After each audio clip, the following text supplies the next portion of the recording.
Alhamdulillahi Rabbil Alamin. Wassalatu wassalamu ala ashrafil mursalin Sayyidina wa nabiyyina Muhammad ibn Abdullah Rasulil Amin wa ala alihi wa ashabihi wa man tabi'ahum bi ihsanin ila yaumiddin. Subhanaka la ilma lana illa ma 'allamtana innaka antal alimul hakim. Rabbi shrah li sadri wa yassir li amri wahlul 'uqdatam min lisani yafqahu qawli. Rabbi yassir wa la tu'assir wa bitamim bi khair wa ba'd. Alhamdulillah, kita panjatkan syukur kepada Allah Subhanahu wa taala pada petang ini dapat sama-sama kita berkumpul meneruskan rauhah asar bacaan kitab Tibyan fi Adabi Hamalatil Quran karangan Al-Imamul Allamah Al-Arif Billah An-Nawawi rahimahullahu taala, dan kita telah masuk pada Ta'dibul Muta'allim, bab kenaan atau fasal berkaitan dengan ta'dibu al-muta'allim. Saya muliakan Al-Fadhil Ustaz Zuhair Abdullah, Mudir Matis, para guru Matis, para penuntut ilmu, para santri dan juga seluruh yang mengikuti majlis kita pada petang ini. Saya mohon ampun, mohon maaf kerana terlambat dalam pengajian ini kerana ada urusan tadi melawat orang yang sakit. InsyaAllah setelah ni kelas kita seperti biasalah, pukul 5.30 petang ataupun 5.45 insyaAllah. Qala al-musannifu rahimahullahu ta'ala wa nafa'ana bi'ulumihi wa ulumi masyayikhina fid daraini amin amin ya rabbal alamin. Ta'dibul muta'allim faslun wa yanbaghi an yu'addibal muta'allima ala at-tadriji bil adabis saniyah. Hendaklah bagi guru tersebut mendidik para muridnya ala tadriji, dengan mengikut kepada turutan. Tadrij maksudnya mengikut kepada turutan, ataupun dalam bahasa ini step by step lah, mendidik para muridnya mengikut turutan. Dengan apa? Bil adabis saniyah, dengan adab-adab yang mulia. Wasyiyamil mardiyah, dengan akhlak-akhlak yang diridai. Wa riyadati nafsihi biddaqa'iqil khafiyah wa yu'awwiduhu as-siyanata fi jami'i umurihi al-batinati wal jaliyah, dan kemudian melatih dirinya biddaqa'iqil khafiyah, dengan perkara-perkara yang halus, akhlak-akhlak yang daqiqah. Yani akhlak yang daqa'iq maksud akhlak-akhlak yang halus yang tidak akan diperolehi melainkan dengan riyadah. Yu'awwiduhu as-siyanata fi jami'i umurihi al-batinati wal jaliyati, dan membiasakan murid tersebut untuk menjaga seluruh urusannya, sama ada yang batin ataupun yang zahir, batinah ataupun jaliyah, yakni dengan makna zahirah. Wa yuharriduhu bi aqwalihi wa af'alihi al-mutakarrirati 'ala al-ikhlas, dan menyuruhnya dengan sungguh-sungguh dengan mengucapkan ucapannya ataupun perbuatannya yang berulang-ulang dengan ikhlas. Wasidqi, dengan benar. Wa husnin niyati, baik niatnya. Wa muraqabatillahi ta'ala fi jami'il lahadati, dan sentiasa bermuraqabah pada Allah Subhanahu wa ta'ala dalam seluruh atau dalam setiap lahazat, setiap detik waktu. Wa yu'arrifuhu anna lidzalika tanfatihu alaihi anwarul ma'arif, dan dikenalkan kepada murid bahawa dengan menjaga perkara tersebut, membiasakan dirinya dengan akhlak yang mulia, membiasakan dirinya dengan riyadah, atau ini dengan melatih dirinya dengan riyadah sufiyah, untuk dengan ilmu-ilmu dan juga dengan akhlak yang halus-halus, dan membiasakan dirinya dengan ucapan dan perbuatannya dengan ikhlas, benar, baik niatnya. Dan ini akan, dan juga mengenalkan kepada mereka bahawa inilah sebab kepada pembukaan cahaya-cahaya ma'rifat kepadanya. Wa yansharihu wa yanshariha wa yu'arrifahu anna lidzalika tanfatiha alaihi anwarul ma'arif wa yanshariha sadruhu, dan akan terbuka dadanya, maksudnya akan dilapangkan dada dan pengetahuannya. Wa yatafajjara, yang semuanya ataf kepada tanfatiha, min qalbihi yanabi'ul hikami wal lataif, dan akan terpancar daripada hatinya mata air hikmah dan juga latifah. Lataif iaitu ilmu-ilmu yang halus-halus. Wa yubarika lahu fi ilmihi wa halih, diberkati pada ilmunya dan halnya. Wa yuwaffiqa fi af'alihi wa aqwalih, dan akan diberi taufik pada af'al dan aqwalnya. Dan ini adalah tulisan ataupun kita boleh sebutkan, kata Sayyidi Syekh Muhammad Hajjar pentahqiq kepada kitab ini, bahawa ianya merupakan makna ikhlas dengan yang zahir. Jadi, dan faedah ikhlas yang luar biasa. Jadi seorang yang ikhlas akan diperolehi atau akan memperolehi segala yang disebutkan oleh beliau ini, oleh Imam Nawawi rahimahullahu ta'ala. Jadi mengajarkan kepada murid dengan tidak diniatkan hanya semata-mata kerana Allah subhanahu wa ta'ala, dan diniatkan untuk kebaikan dunia dan akhiratnya, maka orang-orang begini yang akan diberikan kebaikan, diberikan kepadanya anwarul ma'arif, dilapangkan dadanya untuk menerima ilmu, akan terbit daripada lidah dan ucapannya hikmah-hikmah dan lataif, diberkati pada ilmu dan juga pada amalnya, diberi taufik oleh Allah Subhanahu wa taala dalam segala urusan kehidupannya. Tamam? Sebab tu kata al-Imam Al-Syekh Muhammad Hajjar rahimahullah, wa annahu la yuridu bi ta'limihi illa wajha Allah fahasbu.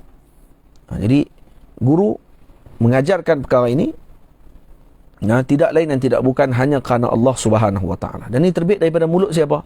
Pada tulisan siapa? Tulisan al-Imam An-Nawawi rahimahullahu taala, yang ma'ruf, terkenal dengan orang yang sangat mulia pada akhlaknya dan ikhlas pada pengajarannya.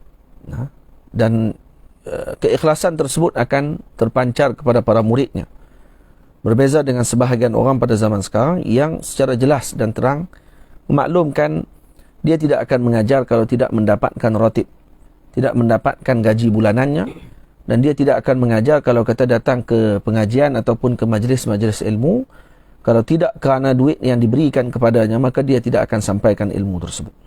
Sebab tu ini adalah suatu perkara yang sangat mengaibkan kalau disebut oleh para guru di dalam majlis mereka, kerana kekurangan kewangan, kerana ekonomi yang meleset, kerana itu dan ini, dan maka semua kena buat kerja yang macam-macam, ya ala hasabin niyah, mengikut kepada niatnya masing-masing. Tetapi menyebutkan perkara tersebut di meja pengajian, di tempat-tempat mengajar dan seumpamanya, ini adalah suatu perkara yang tak sepatutnya dilakukan.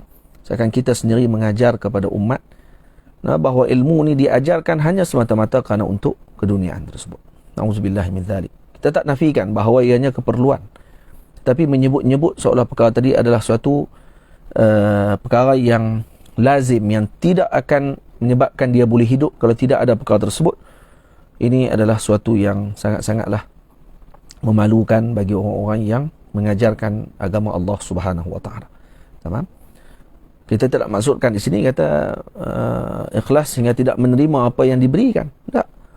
Kita kata yang memberi itu hak mereka untuk memberi. Cuma yang menerima ataupun para guru tidak sepatutnya menjadikan niat mereka untuk perkara tersebut. Kalau diniatkan macam tu, maka ini akan diimbal balikkan semula kepada yang memberi tadi. Sebab tu kata Syekh Muhammad Hajjar rahimahullahu ta'ala, kalaulah ingin ditulis contoh-contoh yang waqi'i tentang masalah ini, yang disebut ni maksudnya bukan orang Melayu je yang suka sebut benda-benda macam ni. Hatta Arab sekalipun ada yang menyebutkan sedemikian. Maka kata beliau, tak akan cukup kitab untuk menulis akhlak tadi. Maknanya perangai-perangai yang suka melakukan sesuatu tadi disebabkan kerana laula ratib, kata dia, lama ra'auhu fi qa'ati tadris.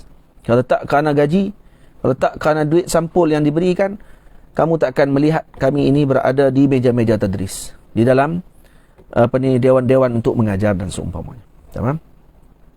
Guru saya Maulana Syekh Ahmad Mamduh hafizahullah, saya belajar kitab ni dengan beliau. Kitab Tibyan fi Adabi Hamalatil Quran dengan beliau. Pernah sekali waktu mula-mula saya belajar dengan beliau 10 tahun yang dulu. Saya bersohbah dengan beliau 10 tahun. Jadi waktu satu hari saya bawa naik kereta dengan Syekh lah. Kemudian saya minta tolong, kalau kata Syekh, sementara jalan tu ada bank. Kita boleh tak Syekh berhenti sekejap di bank ni, saya nak ambil duit sekejap. Syekh pun berhenti. Ya. Kami naik kereta 2 orang. Syekh bawa kereta. Jadi saya pun berhenti di bank, ambil duit. Lepas saya ambil duit, masuk dalam kereta, saya serah duit tadi kata Syekh. Saya kata, Syekh, saya nak bagi hadiah sikit dekat Syekh. Syekh kata, ni apa dia ni Muhammad? Ni apa ni? Dia kata, hadiah daripada saya untuk Syekh. Kan? Syekh dah mengajak saya, bagi masa kepada saya. Saya setiap Jumaat, tu ke hari lain ada lagi di Darul Iftar dan seumpamanya. Tapi hari Jumaat, Syekh akan bagi masa khusus untuk mengajarkan saya. Daripada selepas Syekh jumpa dengan keluarganya, dengan anak-anaknya, dibawa sebab seminggu sibuk, hari Jumaat saja yang beliau kosong. Jadi daripada pagi cuti sampailah waktu sampai kepada waktu orang panggil apa, orang panggil malam, sampai pukul 10 malam kadang-kadang Syekh akan duduk dengan anak-anaknya. Akan duduk dengan anak-anaknya, bawa pergi berjalan, bawa pergi ke pasaraya, bawa pergi ke mana-mana lah, taman dan seumpamanya. Kemudian pukul 10 tu Syekh akan hantar mesej kat saya, beritahu kata kelas hari ni ada ataupun tak ada. Akan jumpa di Muqattam contoh. Jadi Syekh saya sampai, telefon Syekh, saya kata saya dalam perjalanan. Macam itulah setiap hari Jumaat. Baca mantik, usul fiqh, baca ada tazkiratus sami' wal mutakallim. Kemudian kitab-kitab yang lain lah dibaca waktu hari Jumaat tadi. Banyak, panjang lah perjalanan dia. Jadi saya pun ambil duit nak bagi kat Syekh. Bila nak bagi kat Syekh, saya tanya, ni apa dia ni? Saya kata, dah Syekh bagi masa kat saya mengajak dan seumpamanya, jadi ni saya nak bagi hadiah ni lah. Syekh tengok saya. Saya kata, Muhammad, arju, dia kata, saya harap sungguh-sungguh pada kamu, jangan buat lagi macam ni. Dia kata, kamu ingat aku mengajak kamu ingat aku bagi masa kepada kamu sekian-sekian ni untuk duit kamu? Dia kata, kerana kamu nak bagi duit kat saya nak minta duit kat kamu. Dia kata, kami ni para murid waktu mengaji dengan guru-guru kami, terannya Maulana Syekh Ali Jumaah hafizahullah ta'ala, tidak kami mengajar ataupun diajar kerana duit. Tak ada seorang guru kami pun yang meletakkan syarat sedemikian kepada kami. Jadi aku pun melakukan yang sedemikian kepada murid aku. Aku tak akan letakkan harga kepada pengajaran yang telah aku ajarkan. Saya kata, arju, la taf'al hadha marratan thaniyah. Jangan buat lagi perkara ni lepas ni. Kali kedua jangan buat lagi, kata dia. Cukup sekali ini saja. Jadi perkenalan seseorang dengan seseorang ataupun pengajaran seorang dengan seorang bukan kerana duit. Ini akan menyebabkan pengajian tadi akan berlangsung dengan baik. Cuma ya, zaman sekarang sebahagian pelajar tidak menilai dengan baik ketika mana gurunya memberikan pengajaran dengan percuma. Malah ada sebahagian yang main-main dalam pengajarannya. Sebahagian ada yang tidak menganggap bahawa ini serius. Lebih buruk ibu dan ayah. Bila tempat pengajian tadi dibuat secara percuma, maka dipermain-mainkan tempat pengajian yang sedemikian. Dia kena tempat pengajian tadi kalau tak sampai 3,000 sebulan, barulah dia, ni baru berprestij. Sebab apa? Sebab dia boleh komplain selepas tu. Dia boleh komen kepada guru tadi. Dia boleh kata macam-macam. Kerana saya banyak duit, kenapa saya tak dapat begini. Kenapa anak saya tak boleh begini. Ini yang berlaku. Sebab tu pengajian, tempat-tempat pengajian kalau dibina dengan asas duit semata-mata, dengan yuran dan juga sebagainya, ya semestinya ada sebahagian tempat yang memerlukan perkara tersebut untuk perjalanan dalam proses pendidikan di tempat tersebut. Kerana tidak ada lagi wakaf, kerana tidak ada lagi bantuan daripada pihak yang berwajib ataupun orang kaya yang mewakafkan harta mereka semata-mata untuk didirikan madrasah tersebut, dijalankan madrasah tadi dengan baik. Orang sekarang sibuk melihat wakaf pada masjid, wakaf pada bangunan tempat yang dibuat, tapi lupa dengan pelajar dan guru yang mengajar di tempat tersebut. Dia tak pernah datang tanya apa yang pelajar perlukan, apa yang guru perlukan, dan diberikan wakaf tadi juga sesuai dengan apa yang diperlukan oleh guru tersebut. Bukan zakat cukup makan, maksudnya cukup-cukup untuk kehidupan dia lah, bukan cukup-cukup makan, tu pun tak cukup.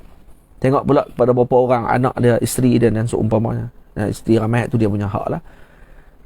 Maksudnya tak berikan perhatian yang baik oleh masyarakat sekarang, lebih kepada pembinaan material. Sebab kalau nampak bangunan buat, maka nanti boleh tengok kata, ni saya pun pernah bantu ni tempat ni dulu, saya pun pernah bagi juga di tempat ni dulu. Tapi dia terlupa kata al-insan qabla al-bunyan, manusia sebelum bangunan.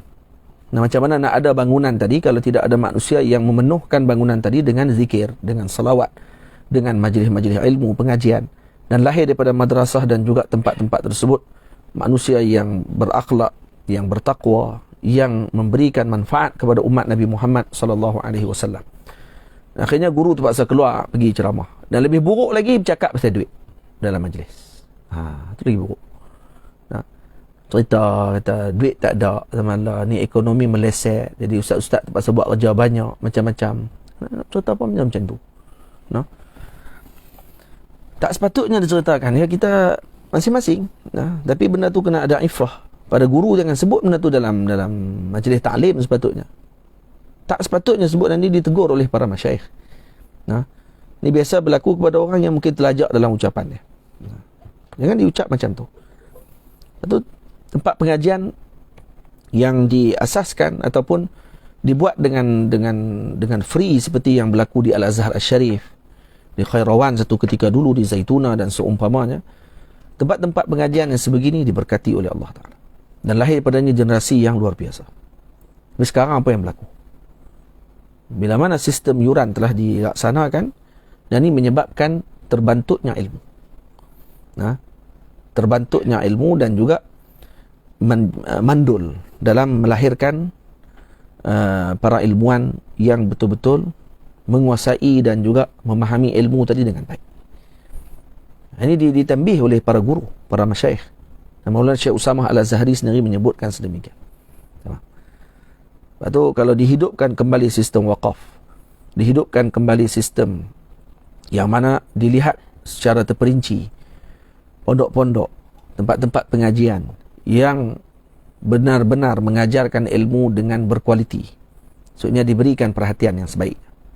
Agar tak tumbuh lagi tempat-tempat pengajian yang pelbagai. Sekarang ni semua pakat nak buka mat tahfiz, pakat nak buka pondok dan semua, walaupun tidak ada kemampuan. Tak ada kemampuan. Lebih buruk lagi daripada tu, dijadikan tempat tadi adalah untuk cari kewangan, cari duit dan seumpamanya, na'udzubillahi min dzalik. Tujuan dengan perkara tersebut. Itu lagi-lagilah buruk dan juga akan menyebabkan terpalit keburukan tadi kepada orang-orang yang ikhlas dalam pembinaan tempat-tempat tersebut. Faham? Moga-moga Allah lindung kita daripada sifat-sifat tadi. Amin ya rabbal alamin. Ini bila baca ni kita jadi baca yang Imam Nawawi sebut, kalau disyarah macam tu, mana ni kelebihan ikhlas lah. Diajar kepada murid untuk apa? Untuk ikhlas. Orang panggil apa? Saya kata tadi, ala tadrij bil adab as-saniyah wa syiyamil mardiyah. Baca macam tu biasa. Tapi bila Syekh komen di bawah, tahqiq ni Syekh Muhammad Hajar rahimahullahu taala, alim kabir daripada Syria, wafat di Madinah Al-Munawwarah, dimakamkan di Baqi'. Saya tak sempat jumpa dengan beliau. Tahun 2007, 2006 beliau meninggal. 2007 saya ke Mekah. Pergi cari di Masjidil Nabawi. Tanya dekat orang-orang dekat dengan saf yang pertama dalam Masjid Nabawi tu, orang tua-tua janggut putih-putih. Saya tanya, kenal Syekh Muhammad Hajar? Kata, Muhammad Hajar Suri qad tufiya. Dia kata, telah meninggal tahun lepas. Dia kata, kamu terlambat. Dia selalu duduk dekat tempat tu. Ada orang tulis dalam, saya duduk cari dalam Facebook, ada orang tulis kata kalau nak cari Syekh Muhammad Hajar, cari dekat saf pertama Masjid Nabawi. Dia akan duduk kat saf pertama Masjid Nabawi setiap waktu. Dia akan ada kat situ. Tu saya pergi tu, tengok orang tua-tua nampak muka jernih-jernih, nampak cahaya pada wajah mereka tu dengan janggut putih mereka. Tanya mereka semua kenal. Syekh meninggal dah minggu lepas, tahun lepas kata. Bulan lepas. Tak, tahun lepas 2006 dia meninggal masa tu. Jadi tu tak sempat jumpa dengan beliau. Tengok dia ada komen, Dia kata perkara-perkara yang disebutkan oleh Imam Nawawi ni, perkara yang sangat besar, menunjukkan kepada besarnya ikhlas akan menerbitkan murid yang luar biasa. Sebab tu kena ikhlas dalam hati kita mengaji. Ikhlas kena letak betul-betul dalam hati kita ni. Mengaji pun, apa sekalipun keadaan kita, kena niat kerana Allah Subhanahu Wa Taala. Tamam? Bukan kerana nak pujian orang, bukan kerana nak sesuatu yang luar daripada apa yang sepatutnya dipelajari dalam ilmu yang kita pelajari. Ini agama, ini benda yang besar. Kalau diremehkan dengan benda-benda yang kecil, maka ini akan menyebabkan keburukan kepada murid dan lebih-lebih lagi kepada guru yang mengajarkan tadi. Faqidu syai' la yu'ti.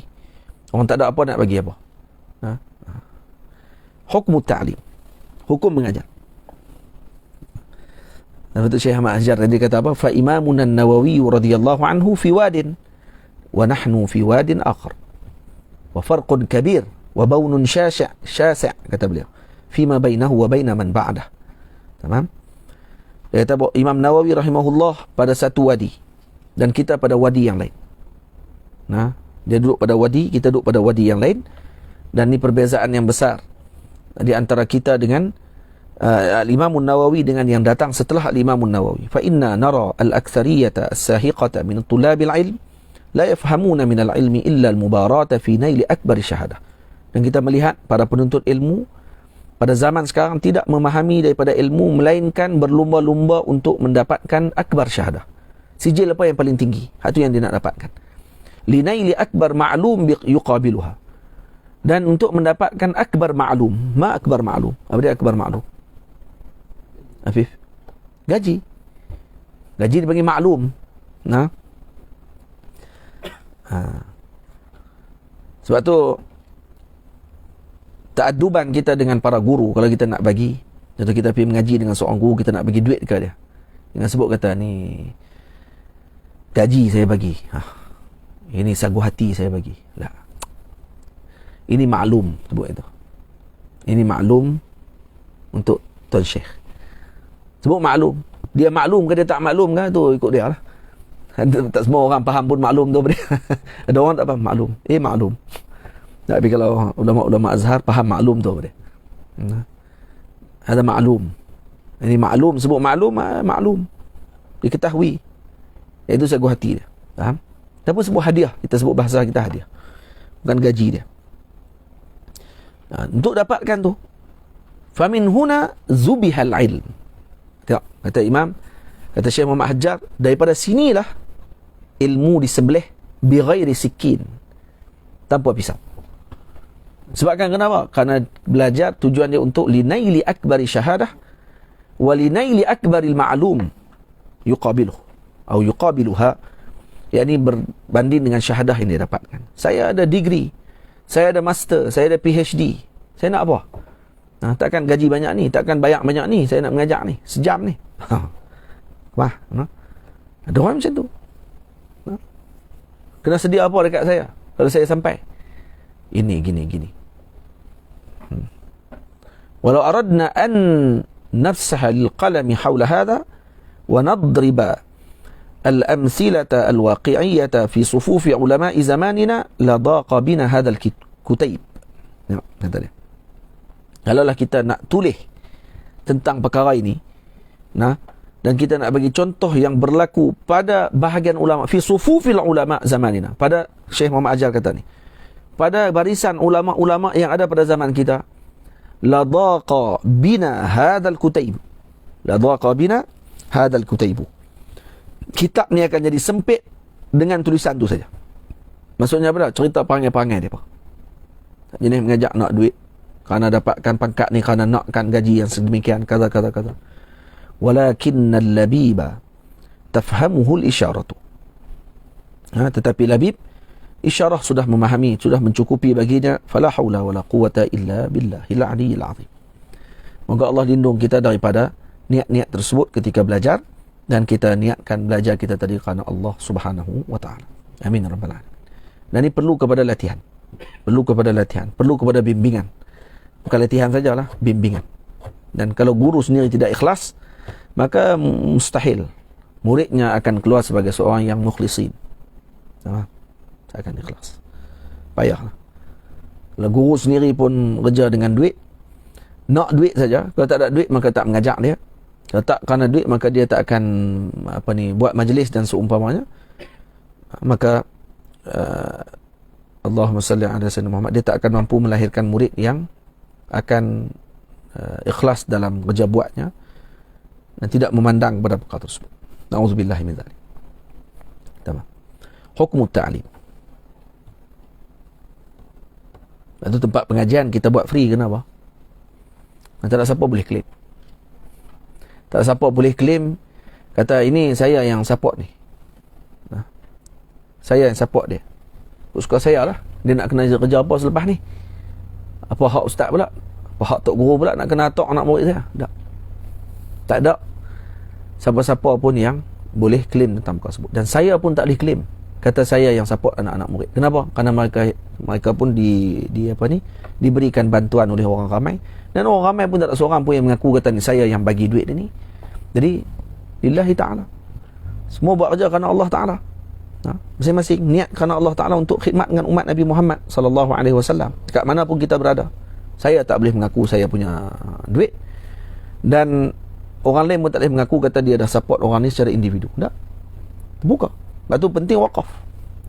Lillah. Wakaf ni jadi lillahi ta'ala. Terus kepada Allah Ta'ala. Daripada harta tadi sajalah lillah dah. Maka murid tadi akan terbina dengan lillah.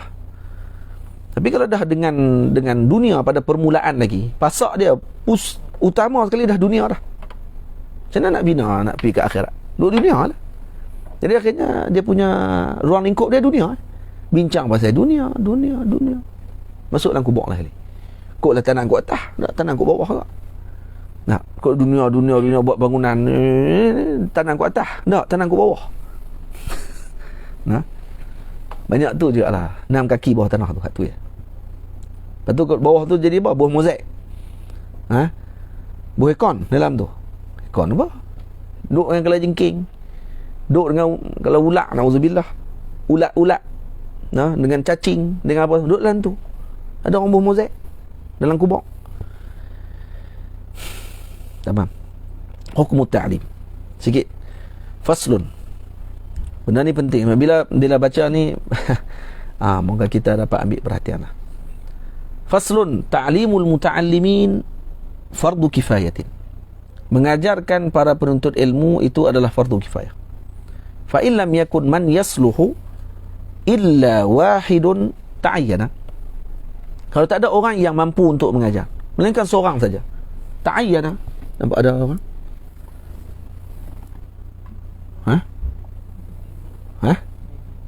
Siapa dia? Orang. Kena pergi ambil. Tak pasal. Kita tengok. Tu tak pergi ambil lagi. Oh, maybe. Oh, maybe dah. Ada tak apa. Ada tak nak lalu lah. Tak apa. Wa in kana hunaka jama'atun yahsulu at-ta'lim. Yahsulu at-ta'limu bi ba'dihim. Fa in imtana'u kulluhum athimu. Kalau semuanya tidak mau mengajar. Kalau ada jamaah yang boleh mengajar, kalau semua mereka tidak mau mengajar, athimu, berdosa semuanya. Wa in qama bihi ba'duhum saqata al-haraju 'anil baqi. Tapi kalau sebahagian sudah melaksanakan pengajaran tersebut, maka tergugurlah tanggungjawab tadi kepada yang lain. Wa in tuliba min ahadihim wa amtana. Kalau dituntut kepada sebahagian lagi guru untuk mengajar dan dia menghalang, tidak mau mengajar, fa adhharul wajhaini annahu la ya'samu lakinnahu yukrahu lahu dhalika illam yakun uzrun. Tamam. Dan kalau yang azhar wajhain, pandangan yang azhar bahawa dia tidak berdosa kerana ada orang lain yang mengajar, tetapi dibenci kepadanya perkara tersebut kalau tidak ada uzur. Makruh hukumnya. Kalau kata dia tidak mengajar walaupun ada orang lain dah boleh mengajar pada ketika itu. Boleh faham? Jadi ini Imam Nawawi rahimahullah menyenaraikan hukum tentang mengajar. Asal hukum mengajar apa dia? Fardu kifayah. Maksudnya kalau ada seorang yang boleh mengajar, sudah memadai untuk terangkat dosa bagi tempat tersebut kalau dia boleh mengajar. Kalau ramai pula macam mana? Sebahagian menolak, sebahagian lagi mengajar, saqata 'anil baqi, maka dia tergugur dah kewajipan kepada yang bahagian yang tidak mau mengajar. Kalau semua tak mau mengajar, athimu, keseluruhan mereka berdosa. Kenapa? Karena tidak melaksanakan fardu kifayah. Karena fardu kifayah makna dia apa dia? Idza fa'ala al-ba'du saqata 'anil baqi. Sebahagian buat, maka sebahagian lagi akan tergugur daripada dosa tersebut. Tamam? Dan kalau kata dia dituntut untuk intuliba min ahadin, dituntut dia secara ta'yin, fulan, ni ramai orang boleh mengajar, tapi dituntut dia untuk dia mengajar, tiba-tiba dia tak mau mengajar, azharul wajhain la ya'sam, tak berdosa, tapi makruh hukumnya. Dan kalau tidak ada uzur, kalau ada uzur, ya uzur, apa-apa uzur. Tamam? Sebab tu Nabi SAW dalam musnad Imam Mu'jam Al-Imam At-Tabrani dan Al-Kabir an Alqamah bin Sa'id bin Abdurrahman ibn Abza an abihi an jaddihi qala qataba Rasulullah sallallahu alaihi wasallam ذات يوم. Nabi SAW satu hari berkhutbah, fa athna ala tawaifa minal muslimin khaira. Nabi puji satu kelompok di kalangan muslimin. Summa qala, Nabi sebut, ma balu aqwamin la yufaqihuna jiranahum wa la yu'allimunahum wa la ya'izunahum wa la ya'murunahum wa la yanhaunahum. Ini apa kena dengan satu kaum yang mereka tidak mengajarkan jiran mereka, tidak yu'allimunahum, mendidik mereka, wala ya'izunahum, tidak memberikan nasihat kepada mereka, tidak mengarahkan mereka melakukan kebaikan, tidak menghalang mereka melakukan dosa. Wa ma balu aqwamin la yata'allamuna min jiranihim wa la yatafaqqahuna wa la yatta'izuna. Dan satu lagi kaum pula, apa kena dengan mereka, tak mau belajar dengan jiran mereka, tidak mau faqih, tidak mau tafaqquh, tidak mau menerima nasihat. Wallahi la yu'allimanna qaumun jiranahum wa yufaqqihunahum wa ya'izunahum wa ya'murunahum wa yanhaunahum wa liyata'allamunna qaumun min jiranihim wa yatafaqqahuna wa yatta'izuna aw la u'ajilannahumul 'uqubata. Nabi kata, sama ada mereka, demi Allah, sama ada kaum ini mengajarkan jiran mereka, memberikan tafaqquh kepada jiran mereka, memberi nasihat kepada mereka, mengarahkan mereka melakukan kebaikan, melarang mereka melakukan kejahatan. Dan kaum lagi pula mempelajari daripada kaum yang mengajarkan kepada mereka, menerima nasihat mereka dan seumpamanya. Kalau tak dilakukan sedemikian, la u'ajilannahum al-uqubah, maka akan dipercepatkan uqubah kepada mereka.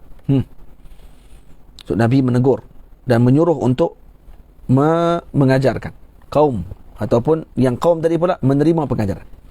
An Ibn Abbas radhiyallahu ta'ala anhuma qala qala Rasulullah sallallahu alaihi wasallam, man su'ila an ilmin fakatamahu jaa'a yaumal qiyamati muljaman bilijamin min nar. Dan tidak seorang tadi ditanya daripada ilmu, kemudian dia menyembunyikan ilmu, melainkan pada hari akhirat nanti akan datang dengan muljaman bilijamin min nar. Dia akan diikat dengan cemeti daripada api neraka Allah Subhanahu wa ta'ala, ataupun disebat dia dengan sebatan daripada api neraka Allah Subhanahu wa ta'ala. Dalam hadis, man katama ilman mimma yanfa'u Allahu bihi an-nasa fi amri ad-din aljamahu Allahu yawmal qiyamati bilijamin min narin. Sama juga tadi dengan makna yang sama. Sebab tu kata Imam Nawawi rahimahullah, ada Imam Syekh Muhammad Hajar kata apa? Hadha wa amsaluhu mimma yunbi'u anna al-ilma amruhu 'azim wa sya'nuhu jasim wa katmuhu yuwassilu ila al-jahim. Ya, ilmu ni perkaranya besar dan kedudukannya agung. Menyembunyikan akan menyampaikan dia kepada neraka yang terburuk. Dan kadang-kadang dia jadi fardu ain, kadang-kadang jadi fardu kifayah. Tamam? Jadi itu semua kita sedia maklum. Ikhlasul muallim, yang ini insya-Allah pada minggu depan kita akan sambung perbahasan tersebut. Ini sikit je. Ini sikit saja. Sebab ikhlas ni benda yang berat. InsyaAllah panjang sikit tadi. Ikhlasul muallim insyaAllah ta'ala dan minggu depan. Wassallallahu ala sayyidina Muhammad wa ala alihi wa sahbihi ajma'in walhamdulillahi rabbil alamin. Assalamualaikum warahmatullahi wabarakatuh.